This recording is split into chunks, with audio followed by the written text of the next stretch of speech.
Hello दोस्तों, स्वागत है आपका मेरे यूट्यूब चैनल पर। और दोस्तों, आज की इस वीडियो में हम बात करेंगे कि यूनियन बजट के बाद अब मार्केट में एक दोबारा से वो खबर आ गई है कि जो दो पब्लिक सेक्टर बैंक और एक जो इंश्योरेंस कंपनी थी, इन दोनों का प्राइवेटाइजेशन अब नहीं होने वाला है। ये मार्केट में न्यूज़ आ रखी है। तो ये आपके लिए इम्पोर्टेंट हो जाता है क्योंकि ये आपके बैंक से डायरेक्टली रिलेट करता है। और इस बात ने, जो ये इन्होंने यहाँ पे बोली है ना, इसने प्राइवेटाइजेशन की डिबेट को फिर से रिवाइव कर दिया है। और अगर रिवाइव कर दिया है और आपका बैंक का इंटरव्यू आ रखा है, तो ये काफ़ी इम्पोर्टेंट पॉइंट हो सकता है। आपको इसके बारे में थोड़ा बहुत पता होना चाहिए। चलो उसके बारे में बात कर लेते हैं। उससे पहले दोस्तों, मेरी एक छोटी सी इंट्रोडक्शन है। ये मेरा नाम है, पीओ पोस्ट था मैं ओबीसी बैंक में, उससे पहले बैंक ऑफ बड़ौदा और हरियाणा ग्रामीण बैंक में पीओ में मेरा सिलेक्शन हुआ था। और एमओडी में मैं प्रेजेंटली जॉब कर रहा हूँ। तो चलिए मेन अपनी खबर से बात करते हैं। ये द हिंदू, जो सबसे मोस्ट रिलाइड सोर्स है एटलीस्ट जो बच्चे तैयारी कर रहे हैं उनके लिए, तो उनके अकॉर्डिंग यहाँ पे एक न्यूज़ आई है और इससे ज़्यादा कंफर्म्ड सोर्सेज और कुछ नहीं हो सकते हैं। Privatisation of two public sector bank and one general insurance firm not on the table. मतलब जो दो पब्लिक सेक्टर बैंक का और एक इंश्योरेंस की फर्म का जो होना था, that is not on the table. ये दीपम के सेक्रेटरी ने कहा है। दीपम क्या है, उसकी फुल फॉर्म आगे मिलेगी आपको। ये बहुत इंपॉर्टेंट हो गया अब दोबारा से। और इसमें लिखा क्या गया है डिटेल में, focus of the strategic disinvestment process is in coming year will be to execute approved transaction. जो ऑलरेडी अप्रूव हो चुकी है ना, और जो एग्जीक्यूट होनी बाकी हैं, उनके ऊपर पहले काम करना पड़ेगा, जो कि पाइपलाइन में है। ठीक है। ये आप इंटरव्यू जो है, इसका आर्टिकल जो वहाँ पे जाके पढ़ भी सकते हैं अगर आपको और डिटेल में जानना है तो। बट मैं कोशिश करूंगा ओवरऑल डिटेल में आपको यहीं पे दे दूं। The privatization of two public sector bank and one general insurance firm announced in Union Budget 2 years ago is off the table for now. The top finance ministry official in charge of the government's disinvestment drive said on Friday. The focus of the strategic disinvestment process in coming year will be to execute the approved transaction वगैरह वगैरह, वही जो अभी हमने line पढ़ी थी। और ये है बॉस आपका दीपम। ये बड़ा जरूरी हो गया है। ठीक है, इनके बारे में ये भी याद रख लेना। तो हिन कांता जी हैं अभी इनके। It is not on the table for now and it can not be on the table as it requires a legislation. Legislation क्या होती है कि पहले आपको लॉ लेके आनी पड़ेगी उसके लिए पार्लियामेंट के अंदर, और फिर आपकी प्राइवेटाइजेशन के बारे में सोचा जाएगा। अभी के लिए तो कोई लॉ है ही नहीं। तो आप लोग सेफ हैं, टेंशन ना लो। जाने से पहले तो प्राइवेट में नहीं जाने वाले हो। और आने वाले टाइम में भी लंबा प्लान चलेगा अभी, क्योंकि अगर इन्होंने कह दिया है तो 2-3 साल तो गए। So there is no plan as of now. Banking regulation amendment वगैरह चाहिए कि फाइनेंशियल बिल लेके आना पड़ेगा, और उनका कोई प्लान नहीं है इस तरह का। और जो भी है, ये जनरल इंश्योरेंस और पब्लिक सेक्टर दोनों के लिए ही मना कर दिया है। अब बात यह है कि हमारे लिए क्यों रेलेवेंट है, हमारे लिए क्या चेंज हुआ इसमें, what it changed for us. कुछ भी नहीं चेंज हुआ।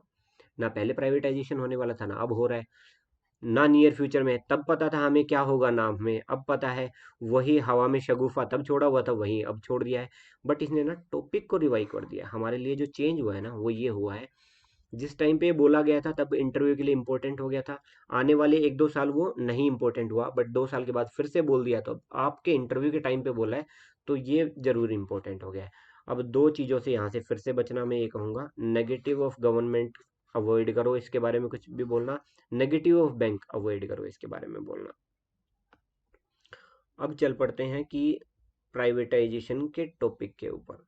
अगर मान लो कुछ वो बोलते हैं प्राइवेटाइजेशन के, वैसे प्राइवेटाइजेशन ऑफ बैंक के ऊपर मैंने अलग से वीडियो बना रखी है, मगर थोड़ा बहुत मैं यहाँ पे ब्रीफिंग कर देता हूँ, वो देख लेना, क्योंकि अब वो रेलेवेंट हो गई है। जब तक वो न्यूज़ नहीं आई थी तब तक ज़्यादा रेलेवेंट नहीं थी।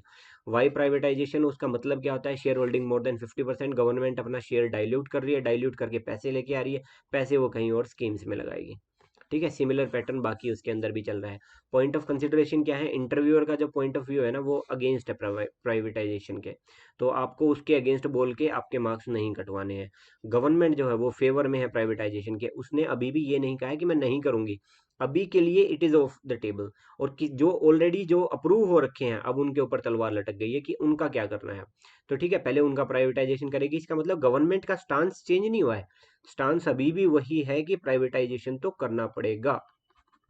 ठीक है। रियलिटी क्या है, कुछ एडवांटेजेस हैं कुछ डिसएडवांटेजेस हैं, क्योंकि इंडिया का जो बैंकिंग सेक्टर है ना 62% पीएसबी से कंट्रोल्ड है, और स्टिल हमारे पीएसबी बहुत अच्छा परफॉर्म नहीं कर रहे हैं। तो गवर्नमेंट सोच रही है कि यहाँ प्राइवेट प्लेयर को घुसाते हैं, प्राइवेट प्लेयर आएंगे, कंपटीशन बढ़ेगा, कंपटीशन बढ़ेगा तो बैंक अपनी सर्विसेज बढ़ाएंगे, नहीं तो आउट ऑफ बिजनेस हो जाएंगे, उनको आगे बंद करने के लिए एक बहाना मिल जाएगा। या तो देखिए गवर्नमेंट के लिए विन विन सिचुएशन है, या तो पीएसबी परफॉर्म करना शुरू करेंगे, परफॉर्मेंस का मतलब ये नहीं कह रहा कि अभी परफॉर्म नहीं कर रहे हैं, जो गवर्नमेंट की एक्सपेक्टेशन है उनके अकॉर्डिंग परफॉर्म करना शुरू करेंगे, या फिर वो मतलब बर्बाद हो जाएंगे इसी प्रोसेस में, कंपटीशन में। और बर्बाद हो गए तो गवर्नमेंट को एक रीजन मिल गया कि चलो जी इसको तो प्राइवेटाइज कर देते हैं, कल को किसी भी एक बड़ी पार्टी को उठा के बैंक दे दिए जाएंगे। आपका आंसर क्या होना चाहिए, डिप्लोमेटिक, प्रो नेशनलाइजेशन, क्योंकि इंटरव्यूअर जो है वो वहां पे बैठा है। आपको सिर्फ प्राइवेटाइजेशन के नहीं, नेशनलाइजेशन के एडवांटेज बताने हैं, और प्राइवेटाइजेशन के कुछ नेगेटिव बताने हैं। वो मैंने उस वीडियो में बता रखा है, जहां मैंने प्राइवेटाइजेशन ऑफ बैंक को अलग से कवर किया। 10 से 15 मिनट की वीडियो है, देख लीजिए वो। अगेन ये पॉइंट हम ऑलरेडी कवर कर चुके हैं। तो ये टॉपिक था, क्योंकि आपके इसमें आ रखा था इसलिए रेलेवेंट हो रखा है। ये भी उसी की स्लाइड है, उस वीडियो में ही ये स्लाइड भी जो है मेंशन की गई थी। इन सारे पॉइंट को मैंने वहाँ पे कवर किया था, ये देख लेना, ऊपर ऊपर से देख लो अभी यहाँ के लिए, अगर आप वहाँ नहीं जाना चाहते तो। ठीक है, ये सारे पॉइंट थे। तो चलिए दोस्तों, ये एक छोटा सा टॉपिक था जो अभी क्योंकि एकदम से न्यूज़ में आया तो ये रेलेवेंट हो गया आपके लिए। और अगर उसके बाद भी अगर आप कोई वीडियो चाहते हो, ये सारी तो ऑलरेडी अपलोड हो ही चुकी हैं, कमेंट सेक्शन में मुझे बताओ। और अगर किसी और को भी वही वीडियो चाहिए तो उस कमेंट को लाइक कर दो, मुझे पता चल जाएगा ये वीडियो इतने लोग चाहते हैं चैनल पे आए।